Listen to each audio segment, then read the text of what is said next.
Sabe qual é o preço do silêncio? Para um empresário chamado Julian, foi exatamente 200 milhões de dólares. E ele nem desconfiava. Imagina a cena. Um cara no auge da carreira, construindo um império no Vale do Silício versão Boston, casado com uma mulher discreta que trabalhava numa biblioteca. Para ele, o divórcio foi tipo limpar a agenda, livrar-se de um peso morto. Ficou com a cobertura, as economias, tudo. Deixou ela praticamente sem nada. E sabe o mais louco? Ela nem brigou. Assinou os papéis e saiu pela porta sem fazer barulho. 6 meses depois, uma matéria bombástica na revista Forbes virou o jogo de cabeça para baixo. O segredo que veio à tona não era só grande, era do tamanho de uma fortuna que fazia todo o império dele parecer troco de pão. Essa é a história real de uma mulher que preferiu o silêncio, e do momento em que o mundo inteiro descobriu que ela era a chave para um tesouro que ele jamais imaginou existir. O silêncio dentro daquela cobertura em Boston era quase físico. Denso. Sufocante. Tipo aquela neblina que sobe do porto e engole a cidade inteira. Não era aquele silêncio confortável de casal que se entende só no olhar, era o vazio gigantesco entre dois estranhos que por acaso dividiam as contas. Emily sentia isso principalmente à noite. Ela ficava no seu ateliê improvisado, um cômodo com vista pro Rio Charles, cheiro de tinta a óleo grudado na roupa. Enquanto isso, Julian estava trancado no escritório dele. O único sinal de vida, o teclar rítmico do computador. 8 anos de casamento. Os 5 primeiros foram uma loucura boa. Sonhos construídos num apartamento apertado, móveis de segunda mão, marmita de macarrão instantâneo.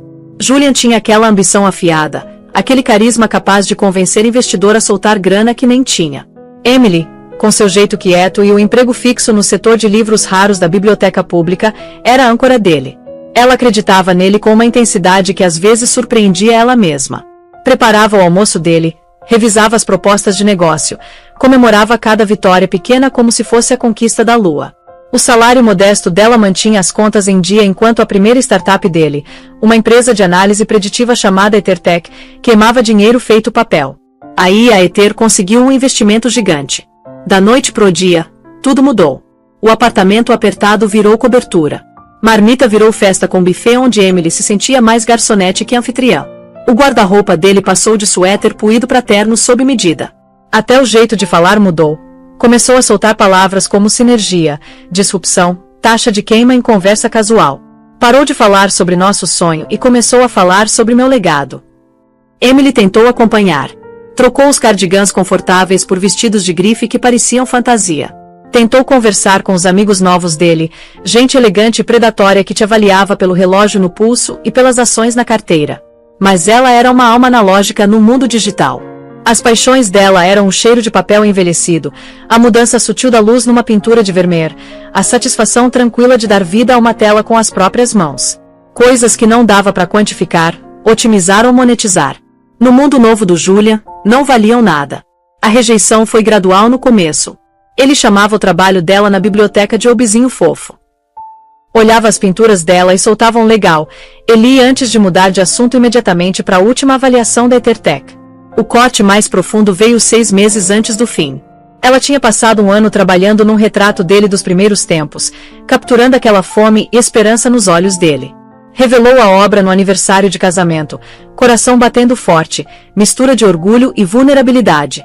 Julia encarou a tela por um longo momento silencioso. Ela viu algo passar pelos olhos dele, reconhecimento, talvez até arrependimento.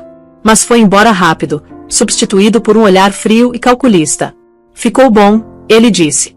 A palavra ficou suspensa no ar tipo nota desafinada. Mas não é a imagem certa.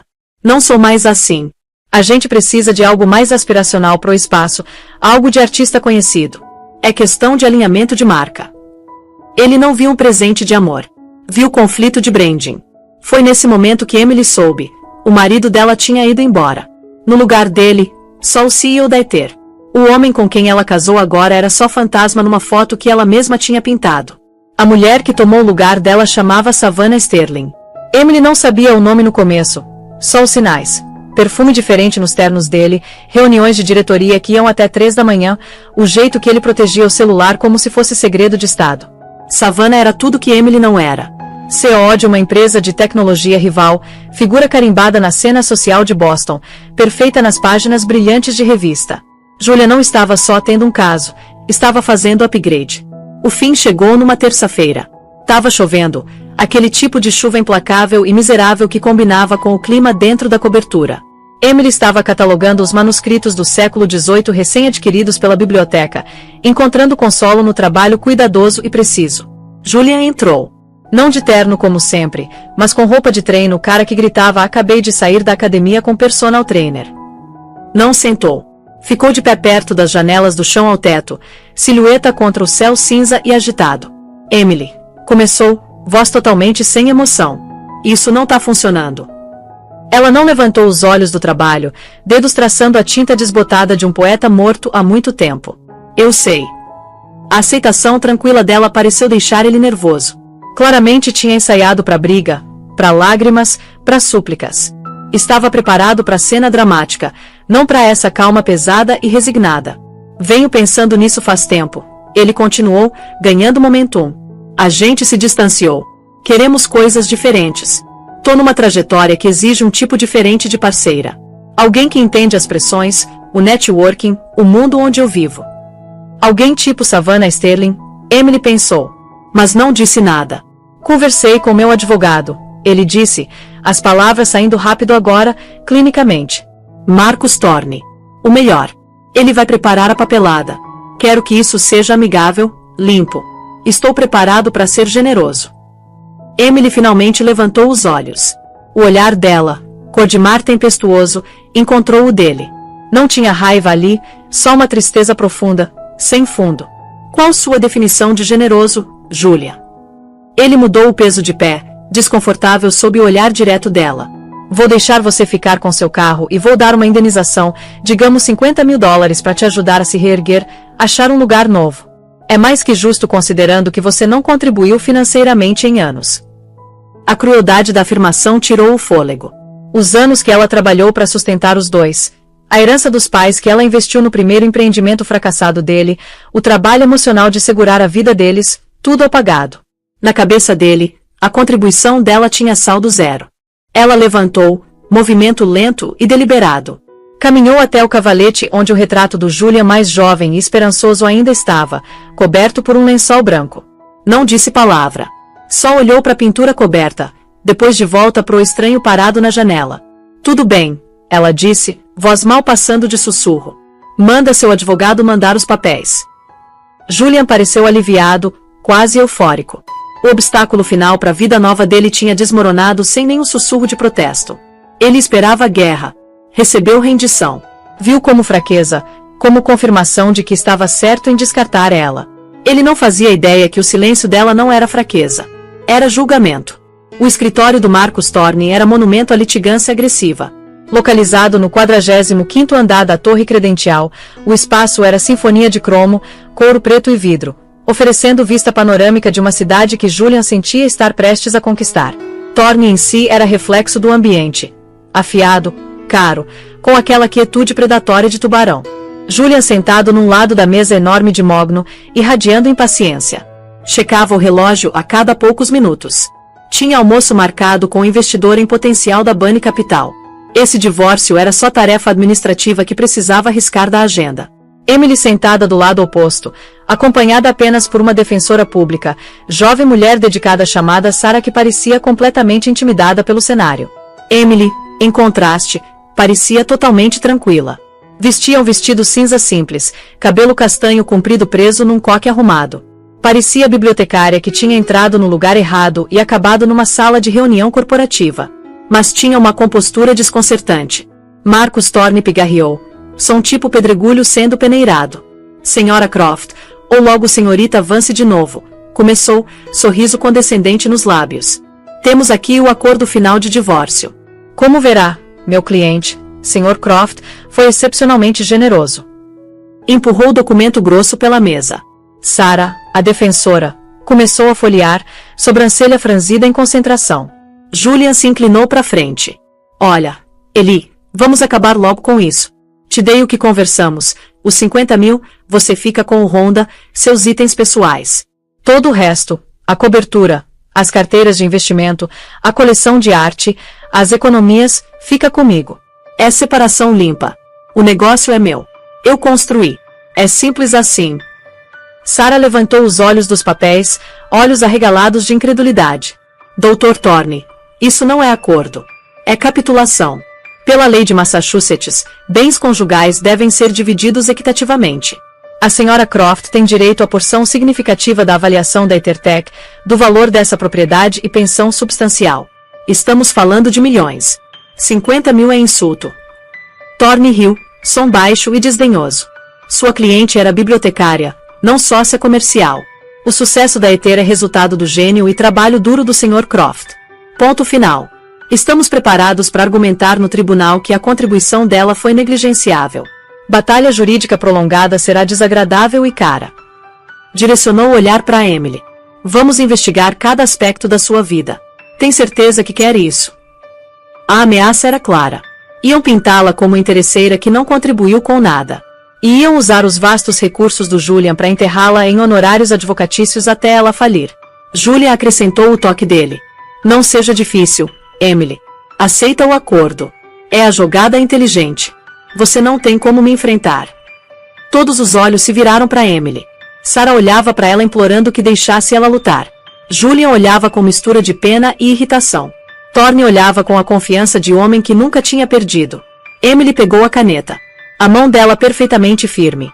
Olhou além do Julian, além do advogado dele, pela janela para a cidade imensa lá embaixo. Ela tinha caminhado essas ruas com ele quando ele não tinha nada além de sonho. Tinha acreditado naquele sonho mais que ele mesmo. E agora, nessa sala estéril, aquele sonho estava sendo usado como arma para apagá-la. Não olhou as cláusulas dividindo a vida deles. Não olhou a quantia miserável oferecida em troca do silêncio e do passado dela. Não olhou o homem que um dia amou. Simplesmente virou para a última página e assinou o nome, Emily Vance. Respiração coletiva foi liberada na sala. O alívio do Julian era palpável. Ele levantou, alisando a jaqueta do terno. Bom. Resolvido. Marcos, manda a confirmação final. Não ofereceu aperto de mão ou palavra final para Emily. Simplesmente virou e saiu da sala, telefone já colado na orelha, passando para a próxima transação mais importante. Marcos Thorne juntou os papéis, brilho triunfante nos olhos. Tinha ganhado outra vitória fácil e brutal. Minha assistente vai validar seu estacionamento, senhorita Vance, disse. A formalidade uma última cutucada desdenhosa. Quando foram embora, Sarah virou para Emily, rosto máscara de frustração e perplexidade. Por quê? Por que faria isso? A gente podia ter lutado. Podia ter conseguido acordo de verdade para você. Você tem direito a muito mais. Emily finalmente olhou para a jovem advogada, e pela primeira vez um sorriso pequeno e triste tocou os lábios dela. Às vezes, Sarah, disse suavemente, voz calma e clara, a coisa mais valiosa que você pode comprar é sua liberdade. E hoje comprei a minha por preço muito baixo. Levantou, pegou a bolsa simples de pano e saiu do escritório opulento, deixando o mundo do Julian Croft para trás. Enquanto o elevador descia, ela não sentiu perda nem derrota. Sentiu uma leveza estranha e tranquila. O peso da ambição dele, do julgamento dele, do casamento decadente deles finalmente tinha sido retirado. Ela se mudou para apartamento pequeno de um quarto em Cambridge, perto da Harvard Square. Era mundos distantes da cobertura. O piso rangia. O aquecimento era temperamental e a vista dava para a parede de tijolos. E ela nunca tinha sido tão feliz. Encheu o espaço com livros, com telas, com cheiro de café fresco e som de música clássica. Pegou turnos extras na biblioteca, encontrando conforto na atmosfera silenciosa e sagrada. As amigas antigas, as poucas que não eram apenas contatos do Julian, ligavam perplexas. Você tá bem? Perguntavam. A gente ouviu o que ele fez. É criminoso. Tô bem, Emily respondia. E a coisa surpreendente é que ela realmente estava. Tô recomeçando. Ela estava livre. Tinha os livros, a arte e o nome dela. Para todo mundo que conhecia a história, Emily Vance era figura trágica, uma tola que tinha deixado um homem rico e poderoso passar por cima dela. Tinham dado a ela a escolha entre luta e borracha, e ela tinha escolhido borracha. Ninguém entendia que no silêncio dela, ela não estava entregando fortuna. Estava recuperando a alma. 3 meses depois do divórcio ser finalizado, Emily tinha se estabelecido num ritmo que pela primeira vez em anos parecia dela mesma. A vida era pequena, mas autêntica. Os dias passados em meio à dignidade quieta da biblioteca, as noites perdidas no caos vibrante da pintura. Estava trabalhando numa série nova, Paisagens abstratas inspiradas não por vistas grandiosas, mas pelas texturas sutis da vida nova dela. A rachadura na calçada, o padrão de musgo numa parede velha de tijolos, o jeito que a luz filtrava pela janela empoeirada do apartamento. A convocação chegou numa tarde fresca de outono. Não era documento judicial, mas envelope grosso cor creme entregue por mensageiro. O cabeçalho em relevo dizia Cromwell Sterling and Finn, nome sinônimo de dinheiro antigo e fortalezas jurídicas impenetráveis. Confusa, Emily abriu. A carta era breve e formal. Solicitava a presença dela no escritório de Nova York na primeira conveniência possível em relação ao espólio do avô materno dela, Arthur Vance. O coração da Emily travou. Arthur Vance. O nome era fantasma de vida que ela tinha enterrado há muito tempo. Ele era titã, bilionário recluso que construiu o império dele, Vance Global Holdings, nos mundos sombrios e pouco glamurosos de transporte industrial marítimo e mineração de minerais raros. Era homem de vontade férrea e princípios rígidos que vivia numa propriedade extensa e isolada no interior de Nova York. Ele também era o homem que tinha deserdado ela. Quando Emily anunciou a intenção de casar com Julian Croft, um charmoso e ambicioso Zenningen sem nome de família e sem dinheiro, Arthur ficou apoplético. Tinha convocado ela para a mansão gótica dele, lugar que sempre cheirava a couro velho e desaprovação.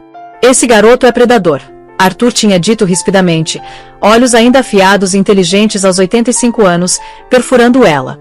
Ele não te vê como mulher, mas como degrau. A ambição dele é câncer.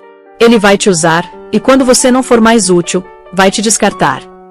Você não conhece ele, vô, Emily tinha argumentado, voz tremendo de desafio. Ele me ama. A gente tá construindo vida juntos. Você é Vance, ele tinha trovejado. É a última da minha linhagem. Não vai jogar isso fora num vigarista comum. Termina ou não é mais minha neta. Emily, cegada pelo amor e desejo juvenil de forjar próprio caminho, tinha escolhido Julia. Tinha se afastado do Arthur, do nome Vance e do peso sufocante das expectativas dele. Nos 9 anos desde aquele dia, não tinham trocado uma palavra sequer. Ele nunca reconheceu a existência dela, e ela, por orgulho e crença genuína na vida que estava construindo, nunca procurou ele. Agora ele estava morto. Uma semana depois ela se viu num escritório com painéis de madeira em Manhattan que parecia mais clube privado que escritório de advocacia. O homem que a cumprimentou chamava Sra. Bernatia, sócio do escritório cuja família gerenciava o espólio Vance há 3 gerações. Tinha uns 60 e poucos anos, rosto gentil e olhos solenes.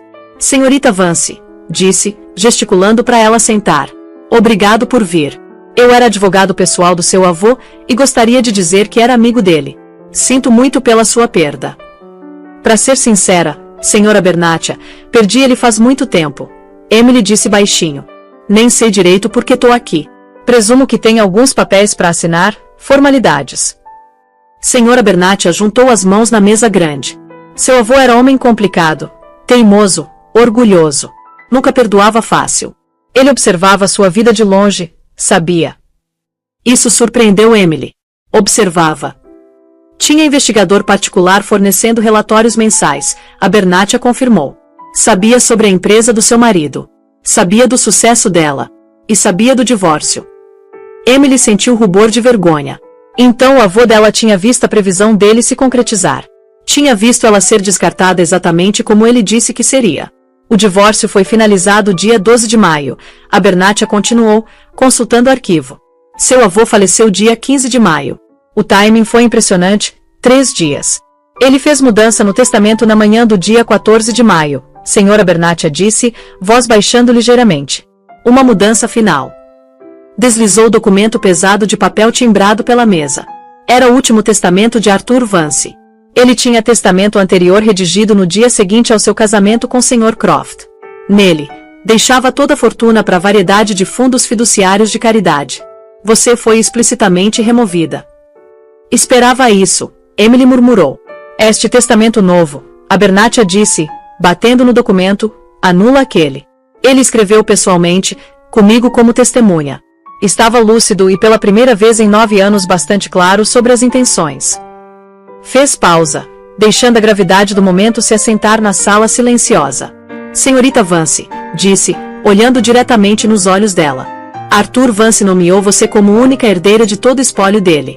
Isso inclui ativos líquidos, portfólio de propriedades, coleção de arte e, mais significativamente, participação controladora de 100% na Vance Global Holdings. Emily encarou ele, as palavras falhando em computar. Parecia que ele estava falando língua estrangeira. Única herdeira. Não é possível. Ele me deserdo. Ele viu que você foi despojada de tudo, a Bernatia explicou gentilmente. E viu que você foi embora com sua dignidade. Você não lutou pelo dinheiro. Para os olhos dele, você provou que não era Croft. Provou que era Vance. As palavras finais dele para mim sobre o assunto foram: o garoto ficou com o dourado, mas deixou o ouro para trás. Ela tá pronta agora. A mente da Emily estava girando. Ela não conseguia respirar. O quê? O que isso tudo significa em termos práticos? Senhora Bernatia tirou os óculos e os limpou devagar. Em termos práticos, senhorita Vance, seu patrimônio líquido no fechamento do mercado ontem é estimado em pouco mais de 200 milhões de dólares, e você agora é presidente e acionista majoritária de corporação multinacional com mais de 5.000 funcionários. Emily Vance, a bibliotecária quieta que morava num apartamento rangente em Cambridge e se preocupava em pagar aluguel, olhou para as próprias mãos. Estavam manchadas com um pouco de tinta azul ultramarino da noite anterior. Pensou nos 50 mil dólares que Julian tinha generosamente dado a ela, quantia que agora parecia piada cósmica. Pensou na pena condescendente dele e no desprezo do advogado. Tinha saído daquele divórcio sem nada além do nome. E acontece que o nome dela valia tudo. Por 6 semanas o mundo permaneceu inalterado. Emily, sob orientação cuidadosa do Sr. Bernatia e equipe de consultores financeiros, começou o processo vertiginoso de entender a nova realidade. Foi levada num jato particular para a propriedade do avô, lugar que não via desde os 22 anos. Caminhou pelos cômodos silenciosos e cavernosos agora dela, sentindo-se invasora. Reuniu-se com o conselho da Vance Global Holdings, grupo de homens de rosto severo que tinham sido leais ao avô por décadas e que agora olhavam para ela com mistura de suspeita e curiosidade. Durante tudo isso insistiu numa coisa: privacidade absoluta. Sem comunicados à imprensa, sem anúncios públicos até ela estar pronta. Continuou morando no apartamento em Cambridge e trabalhando os turnos na biblioteca. Era a única âncora para a sanidade num mar de mudança avassaladora. Precisava ser Emily a bibliotecária por mais um pouquinho antes de ser forçada a se tornar Emily Vance a herdeira.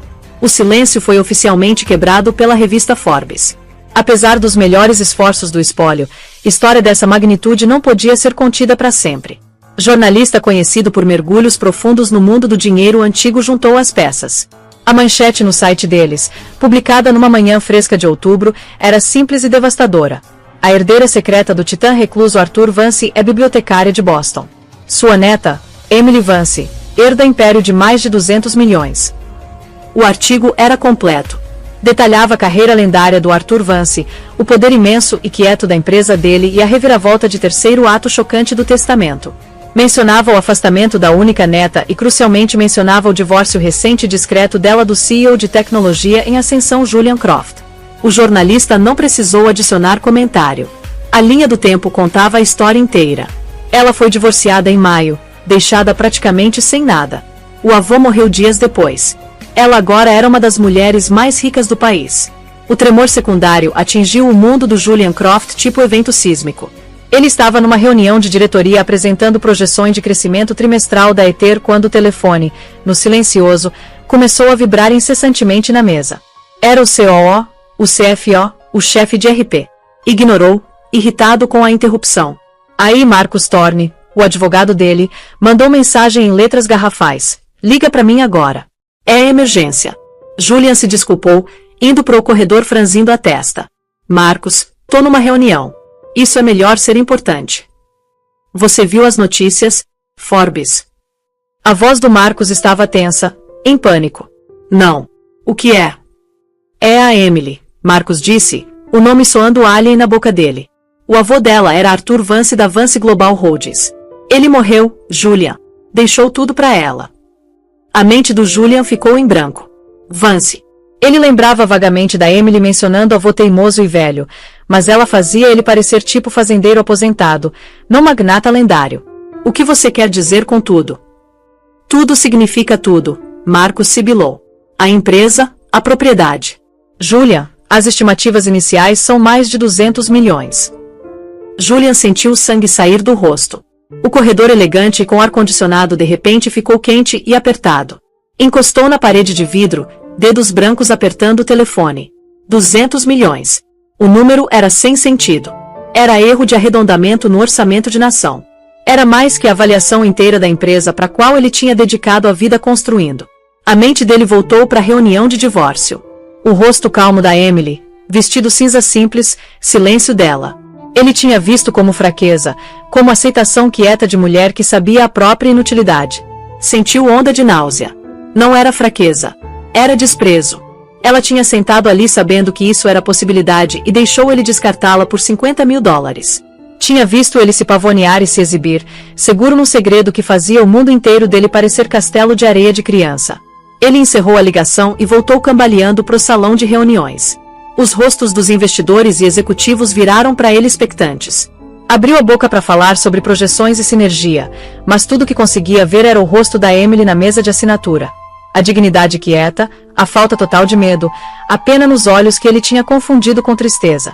A notícia se espalhou pelos círculos de tecnologia e finanças de Boston tipo incêndio. No começo foi só choque. Depois virou humor sombrio tingido de Schadenfreude. Julian Croft, o homem que pregava sobre visão, sobre ver a próxima grande coisa, tinha sido casado com galinha dos ovos de ouro e trocou ela por ninharia. Não era visionário. Era o maior tolo da história do capital de risco. Naquela noite estava num coquetel com Savannah. O clima era diferente. Os bajuladores habituais mantinham distância, observando de longe, sussurrando atrás das mãos. Savannah, que tinha ficado extasiada com a menção da Forbes dela como nova parceira poderosa do Julian, agora estava tensa e irritável.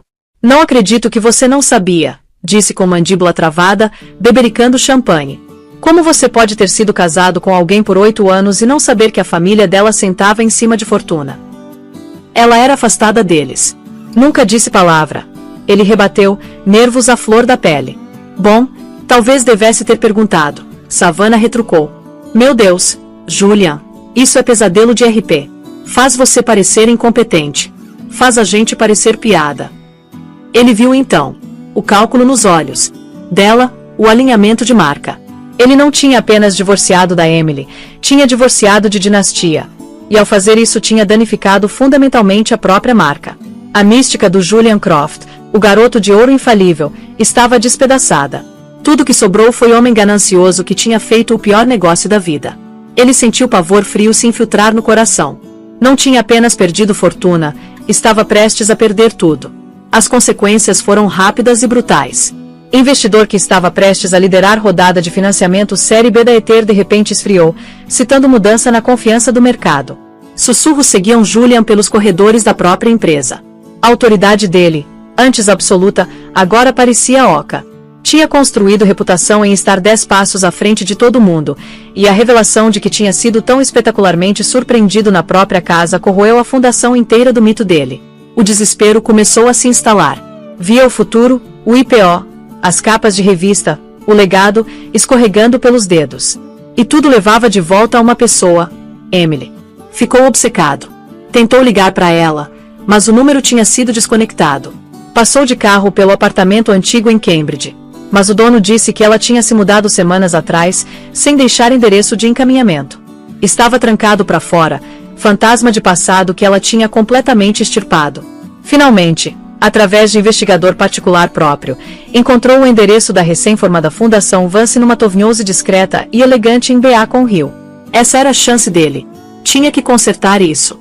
Convenceu a si mesmo que o amor deles tinha sido real, que ele tinha sido apenas temporariamente cegado pela ambição. Podia reconquistá-la. Tinha que conseguir. Apareceu sem avisar numa tarde de quarta. Estava vestido meticulosamente no terno mais caro, segurando o buquê de lírios, favoritos da Emily, que agora pareciam absurdamente inadequados. O interior da fundação era nada como ele esperava. Não era opulento, era de bom gosto e sereno, com paredes adornadas não com arte famosa, mas com trabalho vibrante e promissor de artistas desconhecidos. Assistente educada mas firme disse que senhorita Vance estava em reunião. Julian, usando os últimos resquícios do charme antes poderoso, insistiu que era emergência pessoal.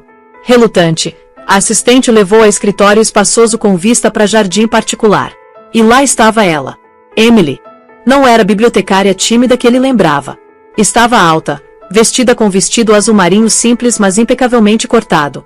O cabelo solto, caindo em ondas suaves pelos ombros. Estava reunida com 2 jovens artistas, discutindo o trabalho deles com confiança fácil que ele nunca tinha visto nela. A transformação era impressionante. Não era roupa ou cenário, era a aura de poder quieto, de autodomínio. Ela não parecia pessoa diferente, parecia a pessoa que sempre deveria ter sido. Ela viu ele e o sorriso desapareceu, substituído por expressão fria e neutra. Educadamente se desculpou da reunião e gesticulou para ele sentar. Os artistas saíram, dando olhar curioso pro Julia. Julia, ela disse, voz uniforme. Que surpresa! A que devo essa visita? Ele colocou as flores na mesa dela. Pareciam espalhafatosas e deslocadas. Emily, tenho tentado te encontrar. Tava tão preocupado. Uma risada pequena e incrédula escapou dos lábios dela. Preocupado? Você não estava preocupado quando me deixou com 50 mil num Honda de 10 anos, Julia. O que mudou? Tudo mudou, ele disse, voz rachando com emoção fabricada. Soube do seu avô. Sinto muitíssimo pela sua perda, e sinto muito por todo o resto. Fui idiota. Estava me afogando na pressão da empresa, daquele mundo. Me perdi. Perdi a gente.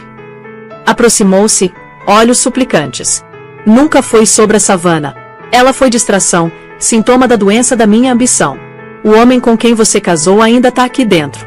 O homem que te amava naquele apartamento minúsculo sem nada além dos nossos sonhos. A gente pode encontrar isso de novo. Emily ouviu a performance dele sem interromper. A calma dela era mais perturbadora que qualquer briga poderia ter sido.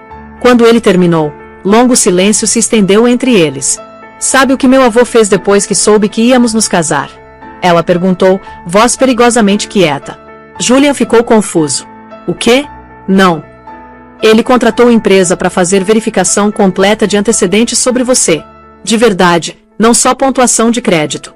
Mandou o homem se passando por investidor em potencial para te conhecer. Esse investidor te ofereceu negócio. Capital semente para o seu próprio empreendimento, posição garantida, atalho para tudo que você queria. A única condição era que você tinha que assinar nada e se mudar para Singapura sozinho. O rosto do Julian ficou pálido. Ele lembrava da reunião, homem chamado Sr. Peterson. A oferta tinha sido incrivelmente tentadora, vindo numa época em que ele e Emily estavam lutando. Você recusou, Emily continuou, olhos como lascas de gelo. Disse pro homem do meu avô que era comprometido com a noiva. Meu avô ficou quase impressionado. Achou que talvez tivesse julgado você mal, então autorizou o homem a fazer segunda oferta por 10 vezes mais dinheiro. Tudo que você tinha que fazer era me deixar. Ela deixou a pergunta não dita pairar no ar. Julia não conseguia encontrar os olhos dela. Lembrava da segunda oferta. Lembrava de agonizar por uma semana, a tentação comendo ele vivo. Você disse que precisava pensar. Emily disse, terminando a história por ele. Precisava pensar em me deixar por dinheiro. Eventualmente recusou, não porque me amava incondicionalmente, mas porque calculou que as probabilidades da startup eram melhores a longo prazo comigo te apoiando. O silêncio era ensurdecedor. Meu avô sabia que você era predador desde o início, ela continuou, voz perfeitamente calma. Mas ele viu algo mais também. Viu que você era paciente. Você me usou como trampolim pelos primeiros anos, e quando seu trampolim não era mais necessário, me descartou pela próxima oportunidade. Não foi paixão pela savana. Foi cálculo. Isso não é verdade, Julian conseguiu dizer, mas a voz dele estava fraca. Não é? Emily inclinou a cabeça. Então me diga, Julian, se você não tivesse descoberto sobre a herança, se eu ainda fosse apenas bibliotecária pobre no apartamento em Cambridge, você estaria aqui agora, com essas flores. O silêncio dele era a resposta completa. Emily levantou, movimento gracioso e final. Você não me ama. Você nunca amou. Você amava o que eu podia fazer por você. E agora que descobriu que eu podia ter feito muito mais, está em pânico. Mas sabe o que é engraçado? Ela caminhou até a janela, olhando para o jardim. Durante todos aqueles anos, eu realmente te amei. O homem imperfeito, ambicioso e falho. Teria ficado. Teria construído vida inteira ao seu lado, feliz em ser a bibliotecária casada com o CEO. Mas você não conseguia ver valor nisso, porque eu não vinha com etiqueta de preço visível. Virou de volta para ele, e pela primeira vez desde que ele entrou, ela sorriu. Não era sorriso amargo ou vingativo. Era sorriso de alguém que tinha encontrado paz. Então obrigada, Julia. Por tudo. Você me libertou do peso de amar alguém capaz de amor real. E me devolveu para mim mesma. Ela caminhou até a porta e a abriu. Minha assistente vai te mostrar a saída. Por favor, não volte. Julia ficou ali por um momento congelado, depois pegou as flores rejeitadas e saiu. Cada passo pelo corredor elegante da fundação era passo para a própria insignificância. Ela nem estava com raiva dele. Isso teria significado que ele ainda importava. Ela simplesmente tinha seguido em frente. Ele era nota de rodapé, capítulo esquecível, erro corrigido. A energia no escritório, antes elétrica de possibilidade, ficou lenta e medrosa. O relacionamento dele com Savannah Sterling foi a próxima baixa. Ela era criatura de poder e percepção, e Julia agora estava irradiando fraqueza. As brigas ficaram mais frequentes e viciosas. O financiamento da série B está desmoronando, Julia. Ela gritou numa noite na cobertura que agora parecia gaiola dourada. Meus contatos estão evitando minhas ligações. Sua bagunça está começando a grudar em mim. Então é tudo sobre você, ele rebateu, nervos à flor da pele. Você nunca se importou comigo de verdade, só com o que estar comigo podia fazer pela sua carreira. Claro que é sobre minha carreira, ela admitiu com candura chocante. Assim como era sobre a sua. Esse era o acordo. Éramos casal poderoso. Mas você não é mais poderoso. Você é piada. Não posso estar com piada. Ela saiu uma semana depois.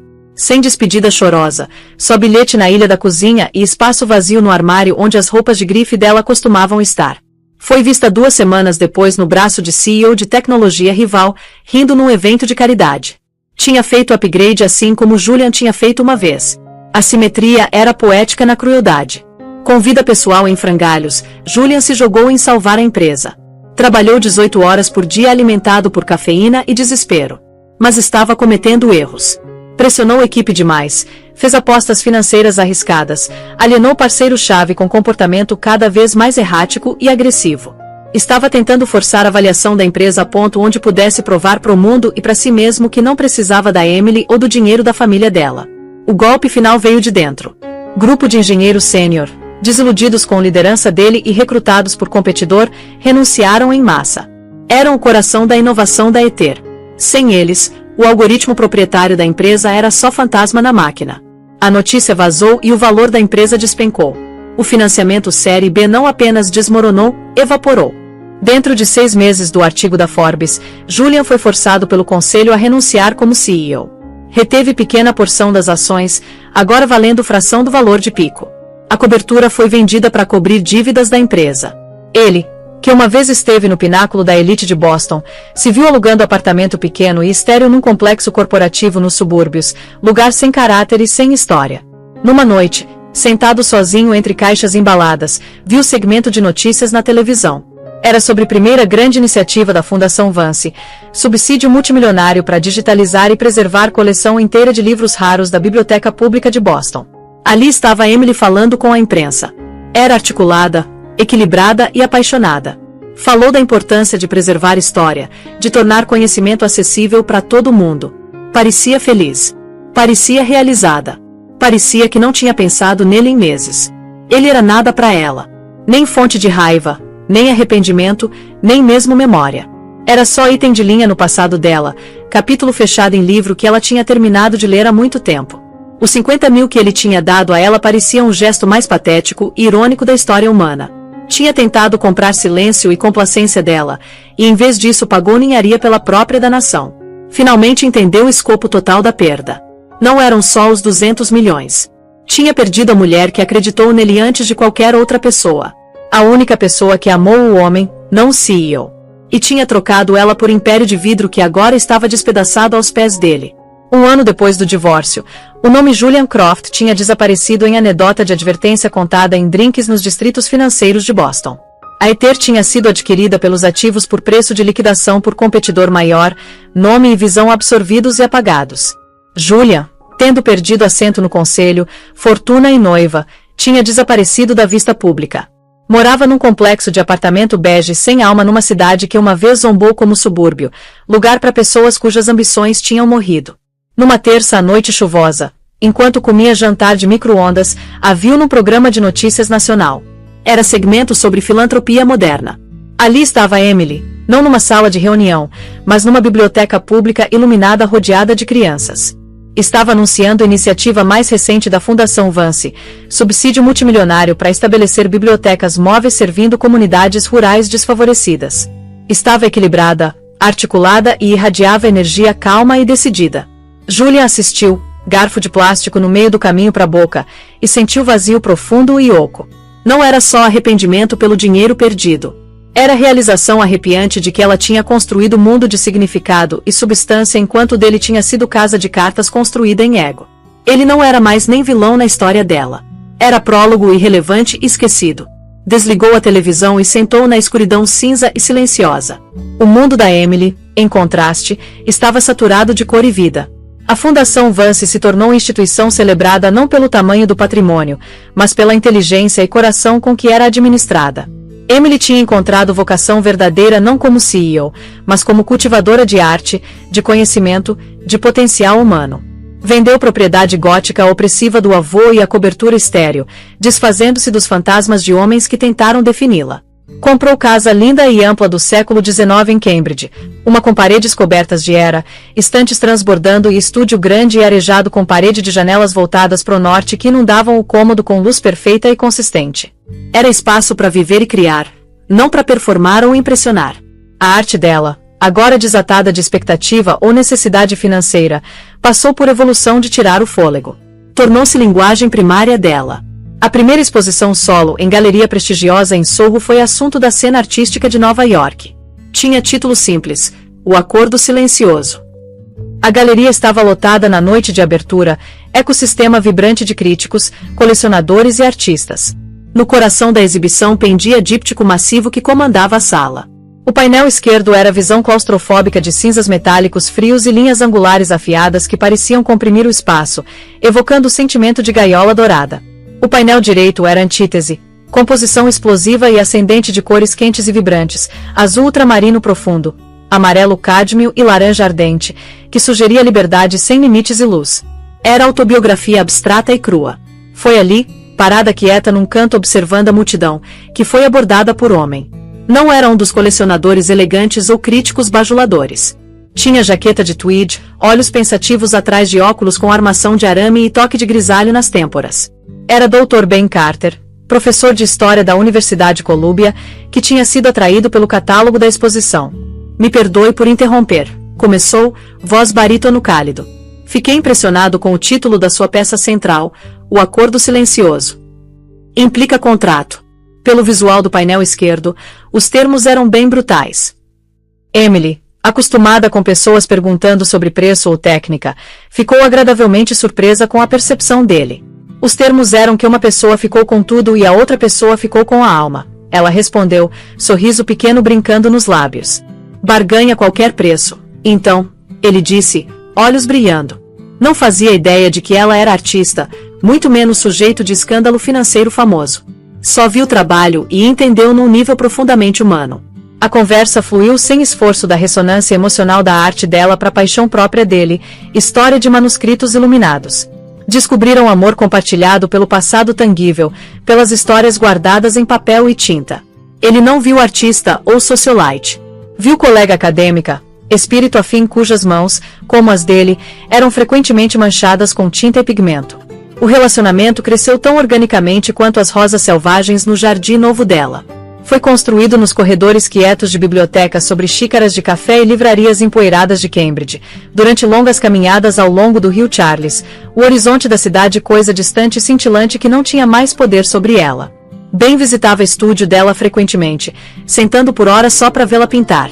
Entendia que aquele era espaço sagrado dela, lugar onde processava o mundo e traduzia em linguagem única própria.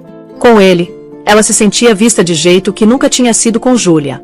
Ben não estava interessado na marca ou trajetória dela. Estava fascinado pela paisagem intrincada e linda da mente dela. Numa noite de final de verão, sentaram juntos no jardim dela enquanto vagalumes começavam a costurar o crepúsculo. O ar estava perfumado com cheiro de lavanda e terra úmida. Tenho pensado no título da sua exposição, Ben disse, quebrando o silêncio confortável. O Acordo Silencioso. Quando estava passando por tudo aquilo, sentiu que estava perdendo ao ficar quieta. Emily olhou para as primeiras estrelas perfurando o céu índigo escurecendo. Considerou a pergunta, memória daquela sala de reunião fria não carregando mais ferroada. Por muito tempo achei que sim, confessou. Achava que meu silêncio era fraqueza, falha em lutar pelo que me era devido. Estava rodeada de pessoas que acreditavam que poder era sobre gritar mais alto, sobre pegar mais. E eu simplesmente assinei o papel. Fez pausa, depois virou para ele, expressão clara e certa. Mas vinha entender diferente. Não foi rendição. Foi recusa em participar. O mundo do Julian, sistema inteiro dele, era baseado em certa definição de valor. Participação de mercado, preço de ação, patrimônio líquido. Lutar contra ele nos termos dele teria significado aceitar que a definição dele era certa. Meu silêncio não foi concordância com os termos dele. Foi rejeição mais quieta e poderosa de toda a visão de mundo dele. Bem ouviu, olhar cheio de calor e compreensão. Não estava desistindo da minha parte de fortuna. Ela continuou, nota de admiração na própria voz enquanto articulava o pensamento. Estava protegendo a única coisa que era verdadeiramente minha. Minha integridade, a pessoa que eu era quando não tinha nada. Essa é a mulher que meu avô finalmente viu. Essa é a mulher que finalmente recuperei para mim mesma. Estendeu a mão e pegou a dele, dedos entrelaçando. Então não, disse, voz clara e forte sobre o zumbido gentil das cigarras. Não senti que estava perdendo. Vejo agora. Meu silêncio nunca foi preço que tive que pagar. Foi o investimento mais astuto que já fiz, e rendeu mais lindamente do que eu jamais poderia ter imaginado. A história da Emily Vance não é só sobre herança chocante ou queda kármica de marido. É testemunho poderoso da ideia de que valor verdadeiro nunca é determinado por conta bancária ou validação de outra pessoa. Julian Croft viu a natureza quieta da esposa como fraqueza que precisava descartar. Mas estava cego para a força imensa e integridade que jaziam embaixo. No silêncio dela, Emily não estava se rendendo. Estava esperando. Estava segurando a única coisa que ele nunca poderia tirar dela, identidade própria. A história dela é lembrete de que pessoa mais barulhenta na sala nem sempre é a mais poderosa, e que às vezes maiores vitórias são ganhas não com grito, mas com ato quieto e digno de ir embora e construir vida melhor nos próprios termos. Então, o que achou dessa jornada incrível? Você acha que Julian recebeu o que merecia? Deixe a sua opinião aqui nos comentários. E se essa história de força escondida e vingança definitiva te tocou de alguma forma, bate aquele like. Compartilha com alguém que precisa ouvir isso e não esquece de se inscrever para mais histórias de vida real que vão te deixar sem palavras. Valeu por assistir até o fim. Até a próxima!